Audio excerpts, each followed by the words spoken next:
자, 잠시 쉬었습니다. 자, 세월은 인생을 기다려주지 않고 하나님도 인생을 기다려주지 않습니다. 여러분들 열심을 내주시기 바랍니다. 열심을 내주시기 바랍니다. 오늘 좀 앞 시간에 좀 덧없는 이야기를 좀 하긴 했는데 한 말씀 더 드리면, 지난번에도 말씀을 드렸지만 지금 구독자는 270명을 넘어 있어요. 275명에서 276명, 277명, 뭐 최근 요 한 20일 전후부터 일주일에 한 명꼴 구독자가 늘어난다고 할 수 있는데, 호기심으로 구독을 하는지, 아니면 말씀을 들어보고 쉬운 얘기로 좀 마음이 땡겨서 구독을 하시는지, 아니면 찾던 분이 헤매다가 그 구독을 하시는지 모르겠어. 그건 모르겠는데, 현재 그 팔로우는 구독자는 이렇게 270여 명이 되지만 280명이 각 육박하고 있지만, 실제로 그 주변에 보면은 뭐 주일날 듣는 것도 아니고 월요일날까지 듣는 것도 아니에요. 그래서 주일날만 듣는 게 아니라 일주일 종합해 봐야 50명에서 60명 사이야. 지금 전에는 에버레이지로 한 60명, 70명인데 지금 에버레이지로 해서 45명에서 50명 사이야, 지금요. 그런데 조금 눈길을 끄는 그런 제목이 있잖아요. 이제 썸네일이라고도 하고 이제 그러는데, 이렇게 이제 그 썸네일이 좀 눈길을 끄는, 뭐 어그로를 끈다는 말들을 많이 하는 것 같은데, 여하튼 뭐 어그로인지 뭐 악으로인지 그거로인지 뭐 모르겠지만, 좀 눈길을 끄는 제목 같은 거는 한 7, 80명, 100명 넘는 경우도 있어요. 이렇게 들어서는 우리 하나님 말씀, 하나님의 그 품 안에 제대로 들어가지 못합니다. 그리고 그 40명, 50명, 60명 그 구독을 이 동영상을 들었다 할지라도 평균 들은 시간을 종합해보면 30분이 안 넘어요. 30분이 안 넘어. 그러니까 40명, 50명 중에 끝까지 들은 사람은 불과 몇 사람 안 되는 거예요. 불과 몇 사람 안 된다고요. 뭐 다 아시기 때문에 그런지 어쩐지 모르겠지만은, 제 생각에는 그렇게 해서는 제가 요구하는 수준까지도 이룰 수 있을지 없을지 저는 좀 물음표가 달려요. 하나님이 보시기에는 어떻겠어요? 사람이 보는 견지에서도 그런데 하나님이 보시기에는 어떠하겠어요? 그래서 앞 시간에 이제 개인적으로 동영상을 전해주던 분이 있었는데, 그분들도 이제 오늘까지는 이 동영상을 들어야 알 수 있기 때문에 이번 동영상까지는 이제 보내줘야 되겠네요. 생각해보니까 오늘부터 끊지 못하고 이 동영상까지는 보내줘야 되겠네요. 그 다음부터는 자신이 듣고 싶은 걸 꼭 배우겠다면 어떻게 해서든지 자기가 찾아서 들을 수 있잖아요. 뜻이 있는 곳에 길이 있다고 그랬으니까.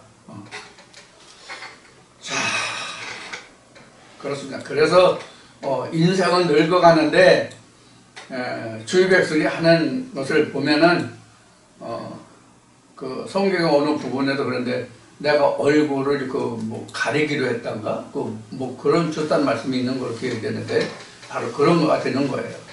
자, 뭐 하나님의 선지자들이 낯을 숨긴다고 이제 이렇게 되면, 이제 예수도 그랬잖아요. 진주를 개에게 던지는 건 합당치 않다. 이런 이제 얘기가 되는 거죠. 그리고 이제 세월이 지나면 이제 모이는 것을 피하고, 그 하나님을 섬기는 뭐 예법이 뭐 어떠고 뭐 이런 말씀들이 이제 그래서 나오는 거죠. 좀 아쉬운 일이 많습니다. 갈수록 사람들이 마음이 이제 나태해지고 강박해질 때인데 그때는 어떻게 할지 모르겠습니다. 좀 염려되고 걱정되는 부분이 바로 이런 겁니다. 자, 다시 이제 본론으로 들어가겠습니다. 여러분들이 지금까지 한 얘기 제 넋두리라고만 생각하지 마시고 여러분들 잘 연습해서 자기 마음을 돌아보셨으면 하는 마음에서 말씀드렸으니까 제 넋두리일지라도 여러분들이 잘 들어두시면 손해나지는 않을 겁니다. 자, 그러면 앞 시간에 이어서 계속 본문 말씀으로 들어가겠습니다. 이렇게 하나님이 흙으로 사람을 지었다라는 이 부분에서 지난날 나 같은 경우에도 보면은 진짜 우리 지금 밟고 다니는 이런 흙으로 사람을 지었다라고 이렇게 알고 지금도 그렇게 알고 있는 분들이 있을지 모르겠어요. 그러면 아버지 어머니가 나를 지금도 흙으로 믿나? 아버지 어머니가 흙으로 믿나? 자, 흙으로 빚었다는 이런 의미가 무엇이다 하는 것을 앞 시간에 말씀을 드렸습니다. 앞 시간에 말씀을 드렸어요. 그러니까 하나님의 생기가 없는 것은 인간 자체를 요한복음 1장에서 뭐냐면 땅이라고 말을 했으니까 그 땅 중에서 기초적인 기초를 다져서 그 사람들 중에서 하나님의 생기를 찾는 자, 그 사람들에게는 하나님의 생기가 들어가거든요. 누구나 들어가는 게 아니에요. 지금 제가 말씀을 드렸듯이 여러분들 생기의 말씀을 듣고자 해서 여기까지 오셨잖아요. 여기까지 오셨는데도 불구하고 여러분들이 이 말씀에 대해서 지금 얼마나 집중해서 듣고 계시는가요? 이 말씀에 대해서 얼마나 집중하고 듣고 있느냐 하는 거예요. 집중해서 듣고 있다면 몇 명이나 몇 분이나 집중해서 듣고 있느냐 하는 문제를 우리가 생각해 봐야 되거든요. 하나님은 말씀이시기 때문에 요한복음 1장에 기록된 대로 하나님은 말씀이시기 때문에 그 말씀이 씨가 돼서 누구하고 8장에 기록된 말씀 그 말씀이 씨가 돼서 내게 수정이 돼야만 하나님이 여호와 주가 될 수 있단 말이에요. 근데 그런 작업을 얼마나 열심히 하고 있느냐 적극적으로 하고 있느냐 내가 하나님을 깨닫고자 해도 깨닫기 어려운 게 하나님 말씀이거든요. 왜 하나님 말씀을 깨닫기가 힘드냐면 하나님이라는 존재는 형이상학적인 존재거든요. 형이상학적 존재이기 때문에 즉 앞 시간에도 히브리서 11장을 언급했는데 보이지 않는 것을 찾아서 그 실상을 알아내야 되기 때문에 캐내야 되기 때문에 하나님의 말씀이 내가 열심으로 도전한다고 할지라도 힘들거든요. 이 말씀을 깨닫는 어떤 공식이 있어요? 아니거든요. 내가 이런 방법으로 하나님의 말씀을 깨달았다고 해서 다른 사람에게도 똑같이 적용되는 게 아니거든요. 어떤 얘기냐면 제가 전과 사전을 얘기했는데 제가 학교 다닐 때는 초등학교 국민학교 그랬다면요. 국민학교는 전과 지도가 있었어요. 전 과목 국어, 산수, 자연 뭐 해가지고 전 과목에 전과 사전이 있었어요. 그래서 전과 지도, 전과 사전을 보고 공부를 하면 누구나 다 할 수 있었어요. 또 중학교에서부터는 뭐 수학, 영어 다 교재가 있어서 수학에는 이정석인가 수학 그거가 기본이 돼가지고 그래서 지침을 받을 게 있었어요. 누구든지 그걸 보면은 공부하는 방법은 다르지만 그걸 보면 자기가 열심히 하면은 도전해서 그것을 학습할 수 있었거든요. 근데 하나님의 말씀은 어떤 표본이 없어. 성경에서 하나님의 말씀을 알 수 있는 표본이라고 하는 게 이제 주석이라는 건데, 주석도 가장 유명한 주석이 이제 칼빈 주석이거든요. 칼빈 주석도 요한계시록은 없어, 그나마도. 자, 이렇게 주석을 봐도 시원치가 않아. 왜 시원치가 않다고 얘기를 하냐면, 주석이 지금은 칼빈 주석만 있는 게 아니라 상당히 많아, 지금. 성경을 그 풀어놓은 그 애플리케이션이 엄청 많아요. 앱이. 그냥 흔히 하는 말 우리 앱이라고 그러죠. 앱이 엄청 많아. 그 앱에 따라서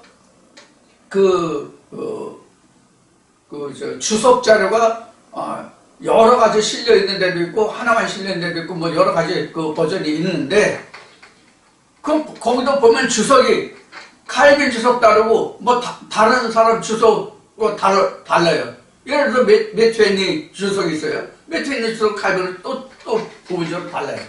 확실하게 맞는 것은 역사적인 기록만 확실해. 똑같아요. 나머지는 똑같지가 않아요. 영적인 부분. 그나마도.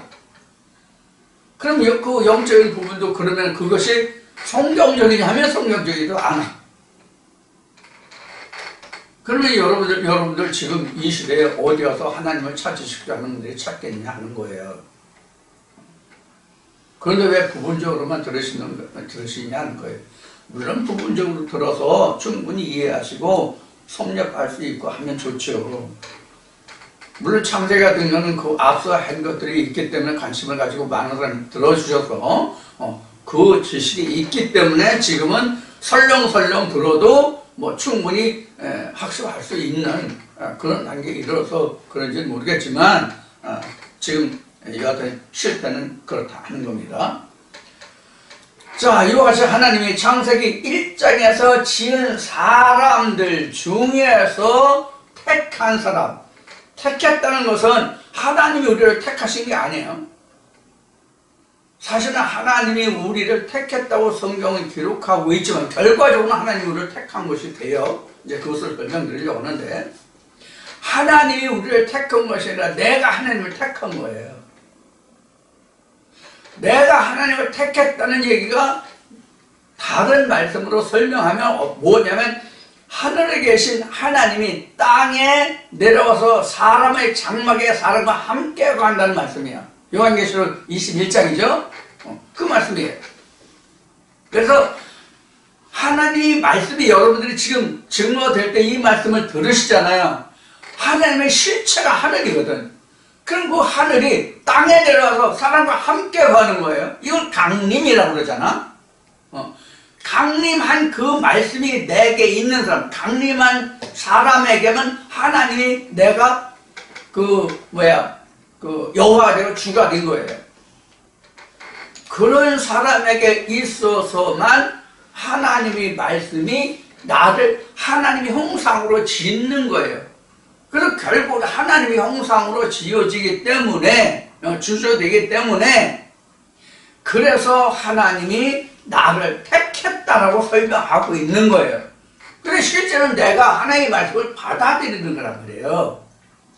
그래서 바울은 고린도 후서 11장에서 우리를 뭐라고 표현하냐면 하나님의 신랑으로, 예수를 신랑으로 표현해서 그 씨를 받는 신부라고 한 거거든. 아내라고 말한 거거든. 그러면 하나님을 받아들이고자 하는, 예수를 받아들이고자 하는 수많은 사람들이 있잖아.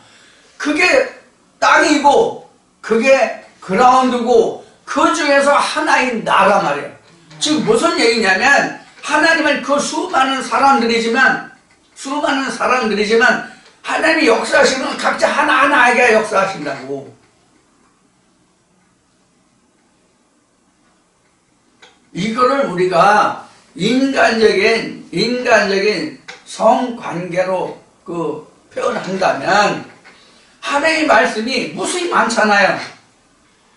지금 1시간 동안에 열거되는 성경의 성경의 본문만도 여러 말씀이 여러분들에게 증거되잖아요. 최소한 셋에서 다섯 말씀은 증거되잖아요. 본문을 중심으로 인용되는 말씀이. 그럼 그 말씀을 또 관조하고 그 말씀을 또 관조하고 그 말씀을 또 관조해봐. 무수히 많잖아 말씀이요. 그러면은 이것은 내가 아버지와 어머니 사이에서 내가 만들어질 때 수많은 정자가 나오는 것과 똑같이 보면 된다고. 이게 바로 뭐냐면 어스요 그라운드예요.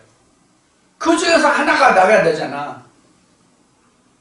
수많은 말씀들이 증거된다 할지라도 그 중에 한 말씀이 내게 들어오잖아. 근데 내게 한 말씀이 들어오는데 여러 번 얘기했지만 그 수많은 말씀들 중에서 나는 1이라는, 저 사람은 2라는, 어떤 사람은 3이라는 이렇게 해서 그 말씀의 핵심이 돼서 각자에게 들어오거든. 그 말씀이 똑같이 1번도 있고 2번도 있고 3번도 있고 물론 중복되는 사람도 있지만 똑같은 말씀이 똑같은 그 크기와 무게와 색깔로 각자 똑같이 다가오는 게 아니란 말이에요. 그래서 다 유전 정보가 다른 거예요.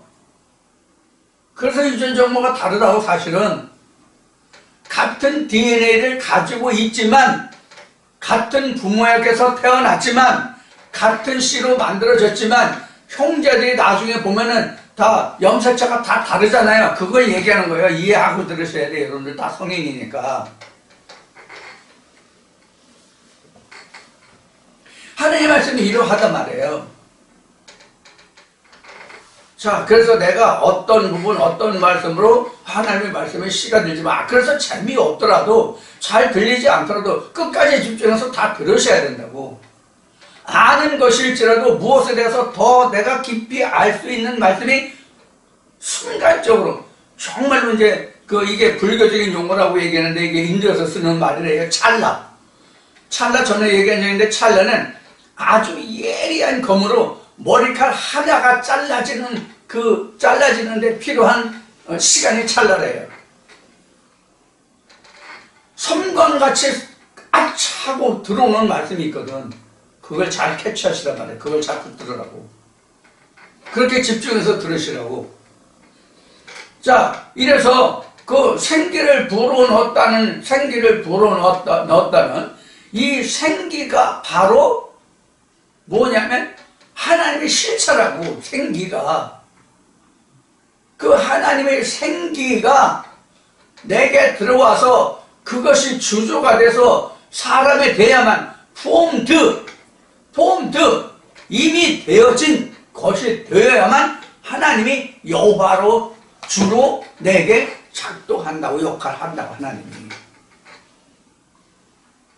이렇게 하면 하나님이 내게 주가 됐다고 하는, 여호와가 됐다고 하는 얘기는, 로드가 됐다고 하는 얘기는 하나님과 내가 부부가 됐다는 얘기예요. 하나님과 내가 부부가 됐다는 얘기라고요. 그래서 하나님이 계속 말씀으로 나를 지적하잖아. 나는 씨를 받기만 하면 된다고. 자, 여기서 내가 씨를 받기만 하면 된다고 말씀을 드렸잖아요. 그럼 씨를 받는 게 하나님의 말씀을 듣기만 하는 게, 받는 게 아니에요. 우리가 결혼해서 자식을 낳으면 부부시간에 대화만 가지고 자식이 낳아져요? 뭐가 필요해요? 잠자리가 필요하잖아요. 똑같단 말이에요. 똑같아. 우리가 실제 생리적으로는 같이 잠자를 해도 씨가 없을 수도 있고, 또 남자가 없어가지고 또는 약해가지고 수정이 안 될 수도 있고, 또 체질적으로 서로가 안 맞아가지고 그럴 수도 있고, 불임의 요인이 여러 가지거든요. 성경적으로 똑같다고. 씨가 있긴 있는데 이게 참 하나님의 씨가 아닐 수도 있고, 참 하나님의 씨라 할지라도 내가 참 하나님의 씨를 받아들일 수 있는 난자가 없으면, 즉 깨달을 수 있는 소양이 내게 없으면 참 하나님의 씨가 내게 잉태 안 된다고. 그러니까 뭐래요? 나를 첩복종시키라고 얘기하는 거죠. 나를 죽이라고 얘기하는 거죠, 성경은.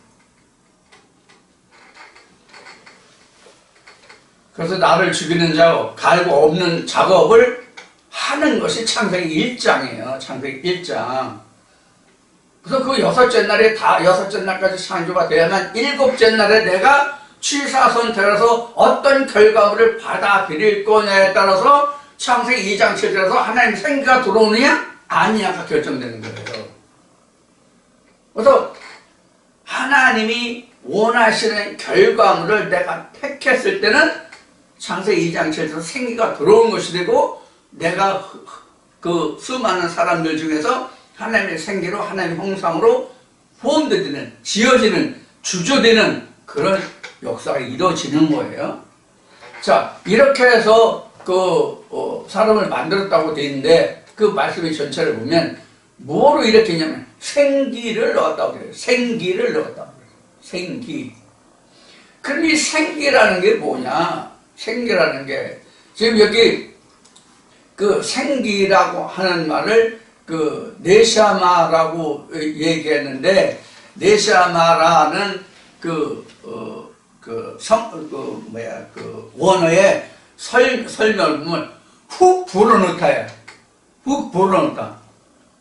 근데 이것을 에스겔 37장으로 설명을 하면은 이 네샤마 하이를 하나님의 생기를 훅 불어넣었다는 뜻은 에스겔 37장으로 설명하면 뭐냐면 생기의 대언이에요. 생기의 대언.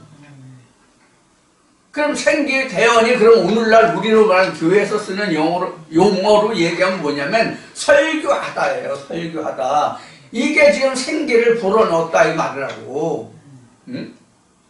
생기를 불어넣어서 그것을 받아서 똑같은 전하는 사람의 생기와 나의 생기가 맞닿고 원하지. 퍼펙트 세임. 온전히 똑같으면 내가 하나님의 형상으로 주조되는 거예요. 폼도 되는 거란 말이에요.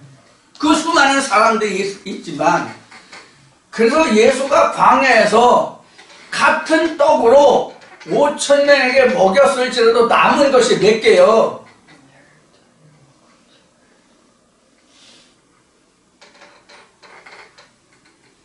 저 같은 경우에도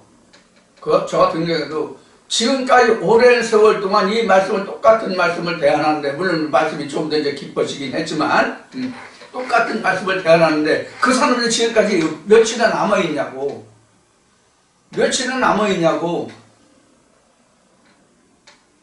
모세가 출애굽할 때 기록한 말씀같이 여호수아와 갈렙뿐이 없었잖아요. 1세대 중에서는.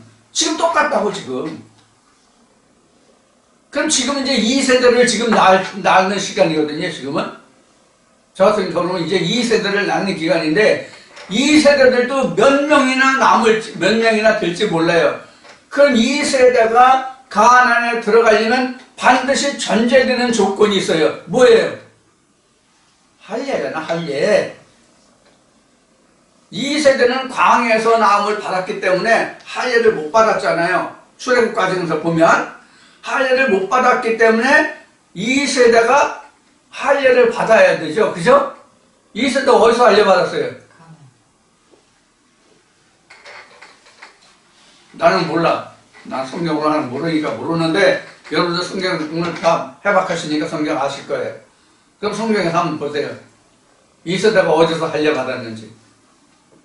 2세대가 할례를 받지 않으면 가나안에 들어가지 못해요. 자, 그러면 여기서 지금 생기를 불어넣었다는 뜻이 뭐라고 지금 말씀드렸죠? 하나님의 생명의 말씀을 먼저 받은 사람이 전하는 거예요. 또 먼저 받지 아니었을지라도 저 같은 경우에는 지구촌에는 그런 사람들이 많이 있을 거라고 생각을 해요. 저같이 말씀을 받은 자들이. 누가 선생이 없잖아. 하나님과 성령이 그 선생이니까 스승이니까. 그렇게 해서 하나님의 말씀을 깨달은 자들이, 먼저 받은 자들이, 쉽게 얘기하면 먼저 받은 자들이 그 말씀을 전하는, 그 말씀을 나도 받아들이면 똑같은 하나님의 사람으로 지어진단 말이에요. 그러니까 나는 수많은 인생들 중에 하나잖아. 세상 사람들과 또 함께하면 얼마나 많은 사람들 중에 하나예요. 믿는다고 하는 사람들을 종합해서도 나 하나는 극히 그들 중에서는 작은 자잖아. 뭐 티끌 존재도 안 돼, 사실. 지금 대한민국에도 지금 몇만? 120만? 120만을 모아놔 봐. 아니, 10만만 모아놔 봐, 10만. 오늘도 광화문 동화백화점인지 동화됐는지 동기됐는지 하여튼 모르겠어. 거기에도 지금 오늘 상당히 많은 사람들이 모여있는 것 같은데, 오늘도 어제도 모였고 10만만 모여도 광화문 그래도 꽉 차. 그래서 광화문에서 남대문까지 차면은 뭐 보통 80만에서 100만이라고 그러는데 그 100만 중에 하나라고 하면 이제 티끌이라고 해도 과언이 아니죠. 그래도 맞죠. 근데 지구촌의 총 인구의 나 하나를 생각하면 티끌 중에서 티끌이지. 그러니까 여기서 그 아파르민 아다마라는 말이 무슨 뜻인지를 여러분들이 이해하셔야 돼요. 근데 여기 그 아다마라는 말이 119번이라는 그 단어에서 이제 왔는데 이 119 이 단어는 그 아다마라고 하는 얘기는 이제 북다에서 왔거든요. 그러니까 이때 당시에 그 사람들이 그 사람을 생각하기를 아마 북다라고 생각하는 애냐. 북다라고. 그 북다는 그 빨간색이죠. 북다는 말은 빨간색인데 이 빨간색은 사실 성경적으로 보면은 세상적으로 그렇지만 이 북다른 얘기는 뭐냐면 그 물질을 쫓아가는 이런 게 바로 이 사회주의 공산주의로 얘기하면 부르주아 사상이 농한 이런 인간들을 북다라고 하는 거예요, 사실. 그러니까 이게 잘 나타나는 게 바로 그 야곱과 그 이삭에서 그 팥죽이잖아요, 팥죽. 북다는 게. 이런 그 의미가 들어있는 거예요. 그래서 그런 사람을 하나님의 사람으로 만들어 가는 거예요. 여기서 이제 색깔이 나왔으니까, 색상이 나왔으니까, 색상을 보면은,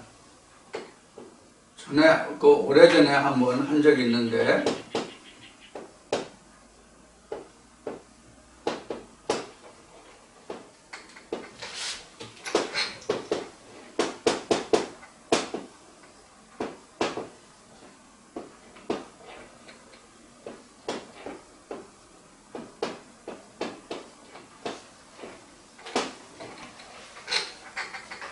네, 이렇게 되거든요.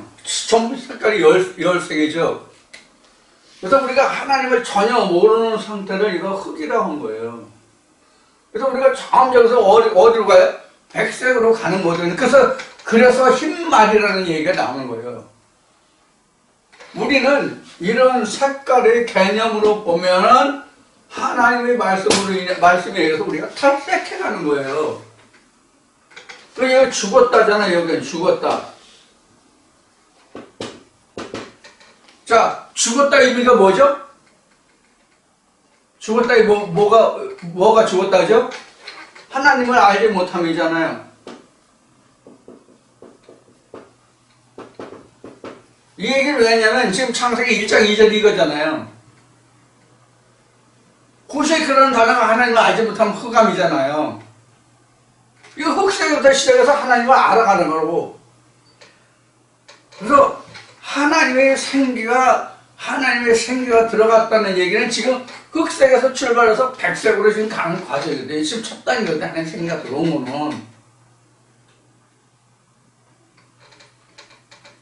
그래서 하나님의 생기를 집어넣었어요. 즉 하나님의 말씀을, 하나님의 생기, 하나님의 생명을 집어넣었다. 말씀을 집어넣었다. 이렇게 보면 되죠. 집어넣어서. 그런데 이것이 뭐라고? 설교라고 해요. 설교. 왜 설교라고 얘기했죠? 에스겔 37장에 생기의 대언이라고 하는 의미에서 대언이라는 말에서 이제 설교라고 얘기한 거예요. 지금은요. 이렇게 된 거예요. 이렇게 됐는데 이렇게 이제 하나님이 흙으로 지은 사람의 코에 생기를 불어 넣었는데 이 불어 넣음을 받은 사람이 뭐가 됐냐면 생명이 되었다. 이렇게 돼요. 생명이 되었다. 생명이 되었다.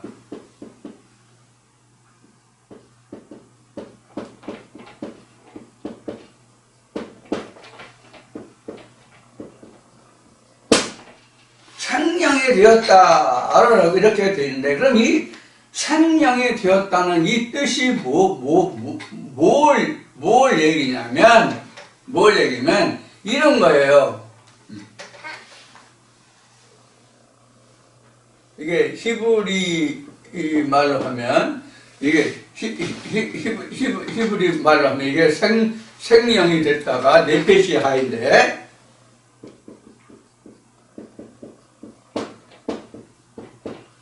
이게 하이가 생명이라는 뜻이에요. 생명이에요. 이게 네페시예요. 이게 영어로 얘기하면 뭐냐면 living LIV인가?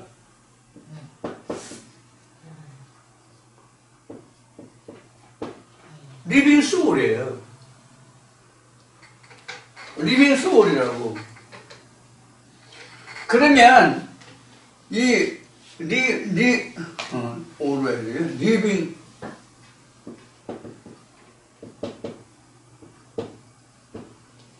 소울이에요. 이게 리빙 소울은 이게 혼이라는 얘기예요. 혼이라는 얘기, 이거는 살아있는 이라는 뜻이에요. 살아있는 혼이 됐다. 그래서 산 영이 됐다라고 나오는데 사실 이게 산 영이 됐다가 아니라 살아있는 혼이 됐다예요. 이 단어를 직역하면 혼이 됐다야. 왜냐면 영에 대해서는 영에 대해서는 그래 이렇게 썼잖아요. 영이 아니라 가지고 리빙 소울이라고. 리빙 소울. 그래서 네페시 하이가 된 거예요. 인제서 호흡을 시작하는 자가 된 거예요. 이제 호흡을 시작하는 자가 된 거예요. 그럼 이 얘기를 다시 창세기 1장을 거쳐오면서 하면은 창세기 1장에서는 아직 하나님의 말씀이 들어가지 않아서 뭐가 없어요. 살아있는 혼조차도 안 됐다는 얘기예요. 아직 하나님과는 호흡도 못하고 있다는 얘기예요. 그래서 하나님이 인간의 호흡을 주장하시는 자라고 하는 얘기는 하나님의 생기를 들어와서 그 생기로 인해서 사람이 하나님에 대해서 인지하기 시작하는 그때가 생명이 됐다. 혼적인 존재가 됐다. 그런 얘기예요. 이제서 혼적인 존재가 됐다고. 여기서 혼적이라는 존재는 아직 하나님의 영에 대해서는 알지 못하고 하나님이 계시다는 그 자체를 인지하는 때가 지금 여기서 얘기하는 그 리빙 소울이에요. 살아있는 영이 됐다. 이렇게 돼 있는데 살아있는 혼이 됐다. 이렇게.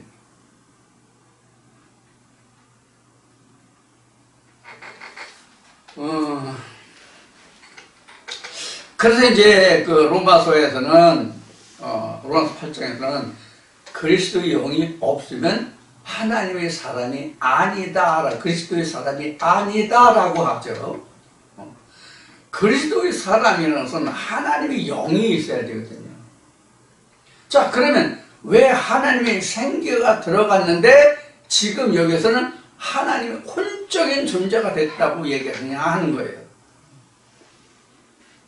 하나님의 생명이 들어갔는데 네샤마 하이가 생기를 넣었다는 얘기거든요.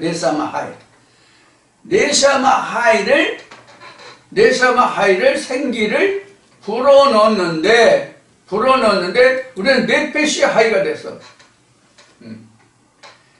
신적 영감을 받았는데 하나님의 영을 넣었는데 하나님의 영을 훅 불어넣는데 설교했는데 지금 하나님의 영에 대해서 설명했는데 처음에는 뭐가 됐다? 혼적인 존재가 됐다. 이런 얘기, 혼적인 존재. 혼이 살아있다, 그러니. 자, 이것에 대한 의미가 무엇인지를 우리가 알아야 돼요. 이것이 무엇인지를 우리가 알아야 된다. 자, 사도 바울이 증거한 것을 예를 들어서 설명할게요. 사도 바울이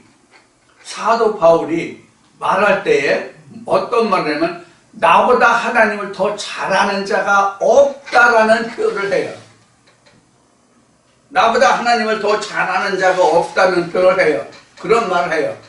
어떻게 표현하냐? 내가 조상들의 연갑자보다 조상의 유전에 더욱더 열심을 냈는데 하는 말을 한단 말이에요. 그럼 나보다 더 이 유전에 대해서 성경에 대해서 아는 사람이 없다는 얘기란 말이에요, 이게. 어? 그러면 그가 유전에 있을 때, 유전 아래에 있을 때 하나님에 대해서, 예수에 대해서 몰랐어요? 누구보다 잘 안다라고 얘기하잖아, 자기 본인이. 근데 사도 바울이 이렇게 얘기했는데 이 이야기를 한 게 어느 때를 중심해서 이런 말을 했어요. 다메섹 사건이 있은 후에 이 얘기를 했다고, 바울이. 그럼 다메섹 사건은 뭐예요? 다메섹 사건은 하나님의 이름은 괜찮은데 예수 이름을 부르는 자들을 붙들어가고 핍박하기 위해서 다메섹으로 대제사장의 공문서를 가지고 공무를 집행하기 위해서 갔던 여행이잖아. 근데 다메섹에 이를 때 어떻게 했어요? 갑자기 아주 황홀한 빛과 음성을 듣고 기절 촉풍해서 쓰러졌지. 그리고 눈이 멀었지. 성경의 표현대로 하면. 그래가지고 쉬운 얘기로 뭐 우리나라 옛날 얘기로 하면 주막집에 머물러 있었어요. 근데 하나님이 아나니아를 보내서 그를 안수해서 보게 하라 이랬잖아요. 그래서 아나니아가 뭐래? 그는 우리를 핍박하고 저겠냐니. 야, 내가 가서 네가 안수하는데 왜 말이 많어? 내가 가라면 가 이놈아. 그래가지고 가서 안수했잖아요. 거기서 눈이 비늘이 벗겨지고 그때부터 보기 시작했다. 이렇게 성경을 기록하고 있죠. 그러면 사도란다. 그 바울이 진짜 이 육신이 눈이 멀었어요? 육신으로 눈이 멀었냐고. 자기가 보던, 자기가 알던 하나님이 전혀 180도 바뀌었잖아, 지금. 360도면 제자리로 돌아오는 거예요? 180도면 어떻게 해? 전혀 반대쪽이죠? 180도 바뀐 거야. 내가 조상의 유전으로 하나님을 말하고 그랬는데, 담배에서 예수 음성을 듣고 보니까, 예수 음성이 뭐였어요? 네가 핍박하는 예수다 그랬잖아요. 그 음성을 듣고 캄캄해진 거야. 내가 지금까지 부르던, 그렇게 열심히 했던 그 하나님은 뭐가 됐냐? 이렇게 된 거지. 그게 그런 뜻이란 말이에요. 요 단계로 보면 요 단계. 지금 생기를 부르는데 지금 리빙 소울이 이랬다는 얘기는 사도 바울로 보면 그 음성을 듣게 들었는데 하나님이 계신 걸 이제 확실히 알긴 알았는데 아직 그 본체는 몰라. 누구 와야 본체를 알아? 하나님의 안수를 받아야 본체를 알지. 그때부터 성령이 임하잖아요. 이런 관계를 이야기하고 있는 거야 지금 실제로서. 그래서 아직 본적인 존재, 지금 하나님의 존재를 인식하는 것은 이제 사도 바울의 예들하면 유전은 떠났어. 유전은 떠났는데 하나님의 실체에서는, 예수의 실체에 대해서는 아직 몰라.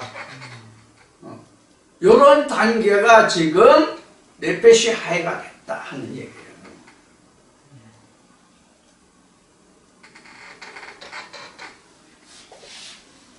여기서부터 네페시 하이가 됐다는 얘기예요. 그래서 결과적으로 뒤에, 훨씬 뒤에, 우리가 몇 절 뒤에 나오지만, 2장에 몇 절 뒤에 나오지만, 이렇게 하고 보니까 뭐가 있는 걸 알아요? 천국이, 에덴이 있다는 걸 아는 거야. 이렇게 되니까 이제 에덴이 있던 걸 아는 거야. 그 전에는 에덴이 있다는 것을 뭐로만 알았어? 상상적으로만 알았는데, 에덴이 확실하게 있다는 것을 이제 알게 된 거야. 손에 잡은 바에 확실한 바가 된 거예요. 그래서 생기가 들어가서 리빙 소울이 돼야만 하나님이 이에게 뭘 줘요? 에덴 동산을 주잖아요. 미리 뒤에 거를 제가 다 미리 설명을 드리는 거예요. 여러분들 이제 차츰 진행하면서 이해하기 쉽도록. 이게 지금 2장 7절에서 지금 설명하고 있는 의미예요. 여기서 됐다 하는 이야기가 그 히브리어는 하야인데, 하야가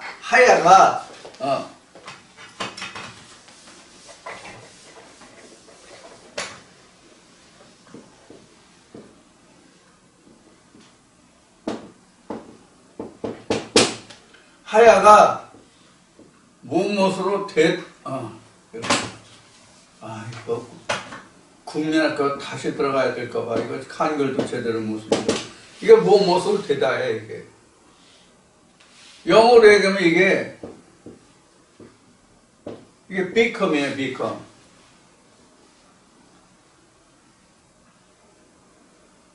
그 사람이 자라서 의사가 됐다. He is grow up이 아니라 he is become a doctor. 그가 의사가 됐다. 이렇게 얘기를 he is become a doctor. 이렇게 become이에요. become a living soul이에요. living soul.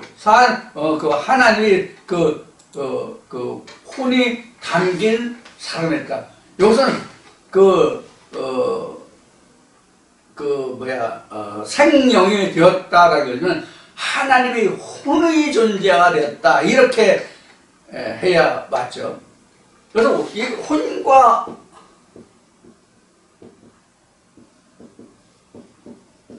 혼과 영이라는 얘기는 요거는요, 전체라고 말할 수도 있고요. 요거는 외면이라고 말할 수 있고요. 요거는 일부인데 실제 전체죠. 이게 내면이라고 볼 수 있죠. 그래서 성경에는 속사람, 겉사람 얘기하잖아요. 자, 요건 그래서 속사람의 의미고요. 요거는 겉사람의 의미예요. 그래서 지금은 하나님이 겉사람 만든 거다 그런 뜻이란 말이에요. 지금 여기서 리빙 소울이라는 것은 become a living soul이거든요. become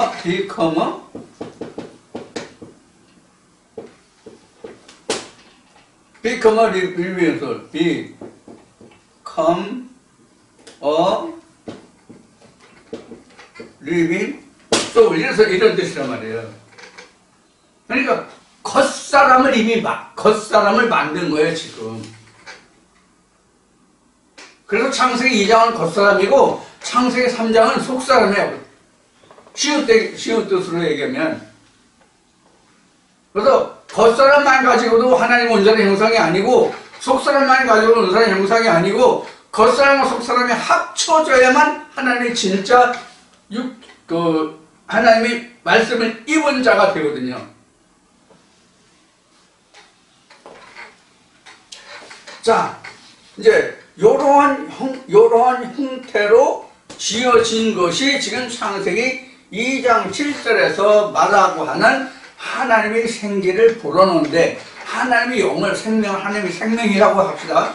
하나님의 생명을 불어넣는데 첫 단계로는 겉사람이 된 거야. 겉사람이 됐다는 얘기는 하나님의 말씀이 표면적인 틀이 온전한 하나님의 틀이 됐다는 이런 해석으로 보셔도 돼요.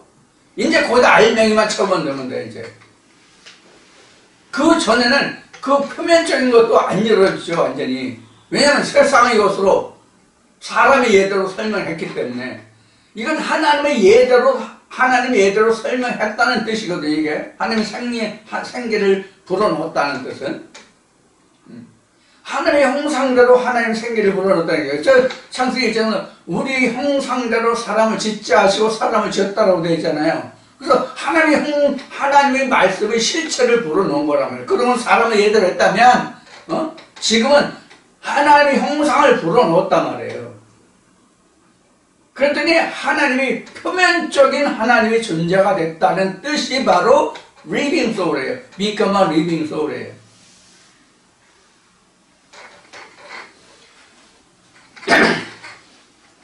자, 이렇게 해서 이제 창세기 2장 7절에서 사람이 어떻게 만들어졌느냐 하는 것을 지금 설명하고 있어요. 그래서 창세기 2장 7절 여러분들에게 자세히 말씀을 드렸어요. 그러면 이제 2장 8절로 가볼까요? 2장 8절로 가면 여기 이제 나오죠. 여호와 하나님이 동방의 에덴에 동산을 창설하시고 그 지은 사람을 거기 두었다. 자, 하나님이 지으신 지으신 사람이 누구예요? 리빙 소울이 된 사람. 리빙 소울이 된 사람을 위해서 에덴의 동산에 뭐를 지금 창설하셨어요? 동산을 창설하시고. 근데 이 동산 이름이 뭐예요? 에덴의 동산을 창설했기 때문에 우리가 흔히 하는 말로 에덴이다, 에덴 동산이다 이렇게 말하는 거란 말이에요. 그러니까 이제 하나님의 사람이 살 집을 지어준 거야. 하나님의 사람이 살 수 있는 집을 지어준 거야. 이게 요한복음에 가면, 공관복음에 가면 누구나 사람마다 집을 짓는 자니 반석 위에 모래 위에 세우는 사람이 이렇고 저렇고 하는 설명이 나온 거고, 요한복음에서 이거 47년 동안 진 성전이에요. 얼마나 아름답고 저 안에는 금덩어리가 많고요. 이렇게 얘기했죠. 그거 다 얼어 내가 3일 만에 지을게. 이게 여기서 시작되는 거야 사실은. 이게 여기서 시작된다고 이미. 에덴 동산이.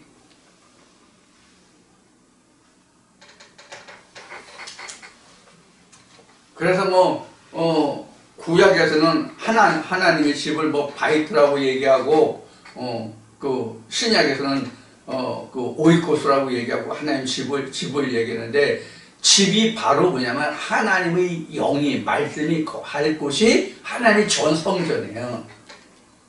그래서 하나님의 성전에는, 즉 건물로 지은 성전에는 하나님이 없다라고 예수가 말한 거야. 그래서 하나님의 영의 말씀이 사람 속에 있지, 건물로 지은 건물 속에 하나님의 영이 있냐고. 그 전을 바라보지 말라. 그 전을 사모하는 자는 주를 삼켜버린 자가 되는 거예요. 자기 속에 주가 없는 거예요. 그 건물만 바라보는 사람들은.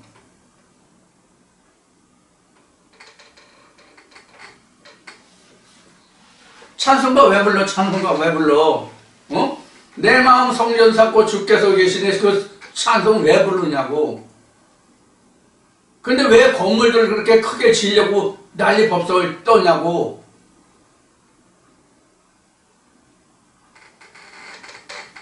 대한민국이 아니면 지구촌에 유능한 목사님들 얼마나 유능해서 한 번에 수백 명, 심지어 10,000명, 몇 명, 따는 목표한다고 하는 목사들을 많이 만나봤는데, 1,000명이면, 10,000명이면, 그 영혼 자기 혼자 담당할 수 있어요?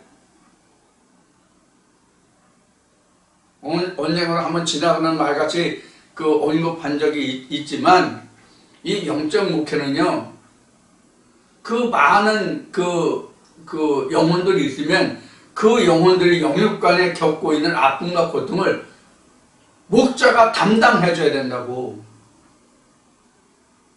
목자가 담당해줘야 된다고. 그래서 성경은 치료하시는 하나님, 온전케 하시는 하나님, 얘기하잖아요.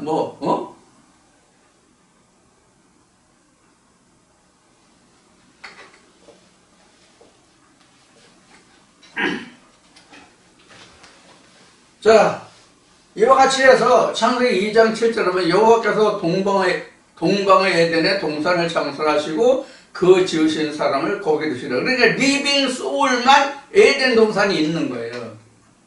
자, 에덴 동산이 지금 있다는 얘기는 무슨 뜻인가 하면, 천국이, 하나님 나라가 이런 것이구나 하는 이게 윤곽이 나온 거야. 그 전에는 흔히 하는 유토피아잖아요. 유토피아였잖아요. 무슨 얘기냐면, 지금 지으신 사람은 하나님이 에덴 동산을 창설하시고 에덴 동산에 지금 뒀다고 돼 있잖아요. 그러면 우리로 보면 이 말씀을 들어서 하나님의 에덴 동산의 천국이 무엇인지, 하나님 집이 무엇인지를 지금 확실히 알고 지금 이 말씀을 듣는다고 하면, 그 전에는 이 말씀을 듣기 이전에는 하나님의 집의 실체에 대해서 알았어요, 몰랐어요? 알았냐고 몰랐냐고? 몰랐죠? 몰랐으면 상상 속의 천국이요, 상상 속의 하나님 나라요. 이제 하나님 나라의 실체가 보였다 이 뜻이라 말이에요. 이제 에덴 동산에 하나님 지어주셨으니까, 거기 있으니까, 들어갔으니까 이제.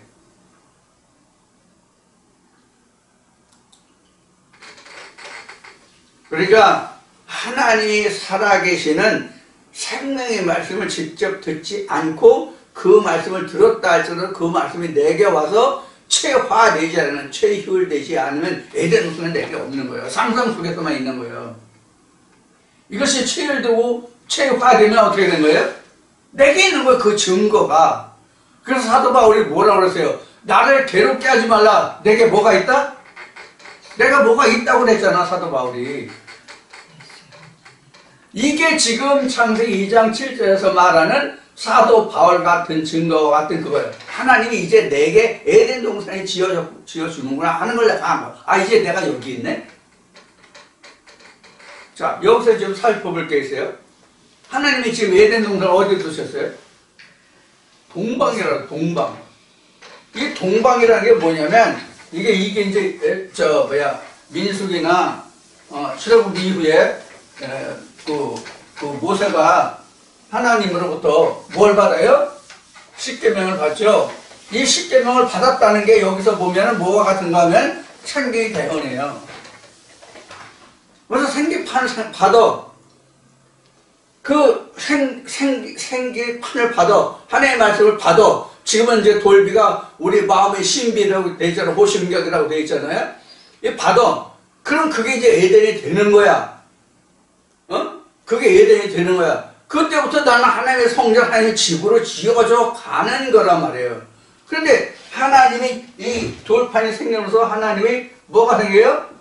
성막이 생기죠.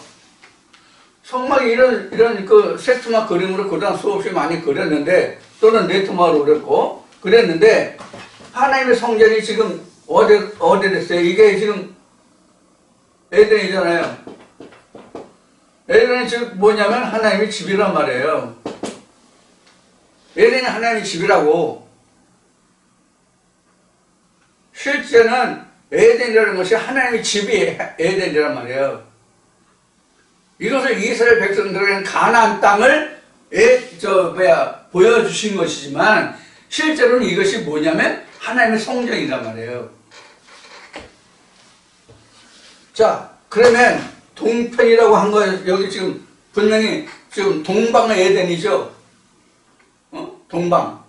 그러면 그 우리 방위 각으로 보면 동서남북에서 네 개의 방향이 있잖아. 네 개의 방향이 있는데 왜 하필이면 동쪽에 동방의 에덴이라고 동쪽이라는 말을 했냐고. 이게 그 원어를 보면 이게 이스턴일 거야 아마. 이게 이제 한번 봅시다 한번. 이걸 한번 보자고. 2장 8절에 보면 하나님이 지금 이게 이스트워드라고 됐네. 동쪽을 향해서 이렇게 됐네. 이스트워드. 동방의 에덴인데 이스트워드네. 이스트워드.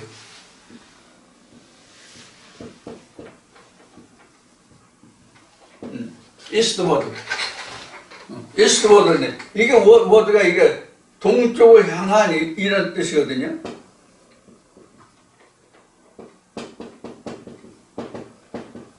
그러니까 이제 동방이라고 한 거예요, 이제.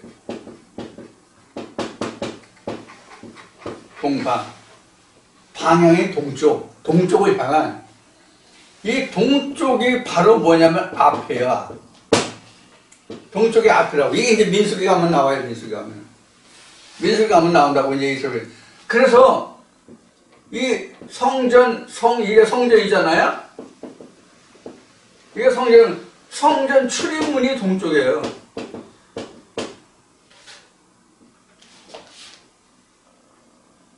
출입문이 동쪽이에요. 이 의미가 뭐냐면 여기 해가 있거든. 하나님이 계시단 말이에요. 그러면 이 동쪽이란 얘기는 뭐예요? 어떻게 알겠지? 일출이잖아. 동쪽은 해가 뜨는 곳이라는 얘기예요, 동쪽은. 그러니까 내가 하나님을 만나는 그 자리가 동쪽인 거예요. 어? 해가 이렇게 비친다고, 이렇게. 그러니까 하나님 앞에 나가는, 하나님을 바라보는 방향이 동쪽이란 말이에요. 그래서 내가 끝나는 요 뒤쪽에 서쪽이 된다고. 성전 뒤쪽, 성전 앞 동쪽, 이렇게 된다고. 그래서 내가 하나님을 바라보는 쪽이 동쪽이요. 실제 방향을 얘기하는 게 아니야. 우리가 세상 살아가는 지구촌의 동서남북의 방위각을 얘기하는 그런 동쪽이 아니라 하나님을 향한 그런 뜻이에요. 지성소를 향한, 하나님을 향한, 그러니까 돌기를 향한 그런 뜻이에요. 그것이 여기서 여호와 하나님께서 동쪽 땅 에덴 동산에 뭐 이렇게 그 이야기하고 있는 거란 말이에요, 이게.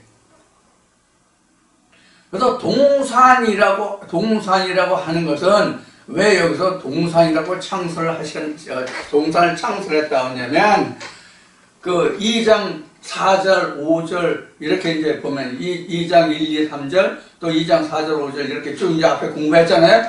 거기 보면 뭐라고 그랬어요? 경작할 사례는 나오죠? 경작할 사례는 나오죠?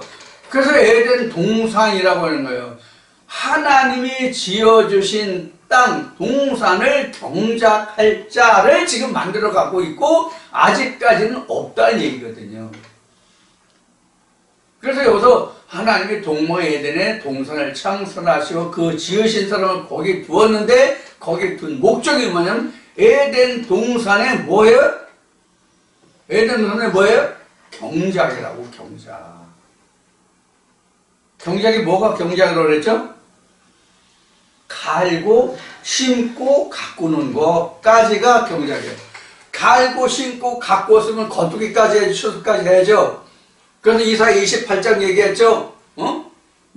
내가 뭘 심어서 나무를 해서 어느 땅을 갈기만 하겠느냐, 갈기만 하겠냐, 갈아엎기만 하겠냐, 때를 따라서 씨를 심고, 뭐를 심고, 소해양, 대해양 해서 뭐를 떨고, 그래도 뭐 하지 않는다. 이게 다 하나님의 뭘 하는 말씀 드렸죠? 우리 공부했죠? 이사야요? 그 말씀은 같은 거란 말이에요. 그래서 그 지은 사람을 하나님이 에덴 동산에 두신 이유는 그냥 우리를 천국 가게 하는 것이 아니라 내가 천국을 가려면 내가 너한테 에덴 동산을 줄 테니까 그 에덴 동산을 네가 스스로 갈고 엎어서 심고 가꾸어서 내가 열매를 따 먹어라. 그것이 다시 복음서에 가면 천국은 침노를 당하나니 침노하는 자는 차지하자, 이런 뜻이란 말이에요. 내가 경작해야 천국을 간다고. 하나님이 우리에게 에덴 동산을 주셨을지라도 심고 가꾸고 경작하는 자만, 침노하는 자만 그 천국을 자기가 차지할 수 있다고. 그래서 예수가 그 천국을 설파할 때 세베대오미가 두 아들을 데려와 가지고 당신 나라가 임하거든 내 아들을 하나는 뭐 좌편에 우편에 좌의정 우의정 시켜 주십시오 했을 때에 예수가 말한 것이 뭐예요? 하나님이 그 자리를 예비해 놓으셨을지라도 누구를 위해서 예비하셨을지라도 그거는 내가 주는 것도 아니고 하나님이 주는 것도 아니고 침노하는 자가 그 자리를 들어갈 것이라고 말씀하시잖아요. 똑같은 거예요. 누구를 위해 예비했든지 간에 침노하는 자의 것이 되더라. 그래서 천국은 침노하는 자의 것이거든요.